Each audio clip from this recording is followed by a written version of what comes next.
Hello বন্ধুরা, তোমরা সবাই কেমন আছো? আশা করি তোমরা সবাই খুব ভালো আছো। আমি অনেক দিন যাবৎ কোনো ভিডিও ছাড়িনি মুখরোচক চ্যানেলে, তবে আজ থেকে ভাবছি আমি ভিডিও করা শুরু করব।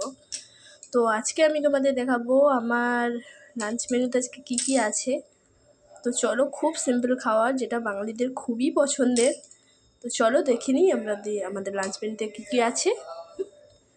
তো প্রথমে আছে ডাল, যেটা করেছি আমি সয়াবিন আর গাজর দিয়ে। দেখতে পাচ্ছ, এটা সয়াবিন আর গাজর দিয়ে আমি করেছি মোটা করে মুসুরির ডাল। আর করেছি হচ্ছে আলু ভাজা, যেটা করেছি পোস্ত আর হচ্ছে কাঁচা লঙ্কা পেঁয়াজ দিয়ে, যেটা ভাতের সাথে খেতে খুবই ভালো লাগে, ডাল ভাতের সাথে। আর করেছি কাতলা মাছ ভাজা, যেটা করেছি লঙ্কা পেঁয়াজ দিয়ে, এটাও খুবই ভালো খেতে হয় বন্ধুরা। তো এই ছিল আজকে আমাদের লাঞ্চ মেনু। আর যেটা রয়েছে সেটা হচ্ছে গরম ভাত। এখনও ভাতটা নামানো হয়নি, ফুটছে। তো ভাতটা হয়েই গেছে, আমি নামিয়ে নেব। এই ছিল আজকে আমাদের লাঞ্চ মেনু। তো কেমন লাগলো সবাই জানিও।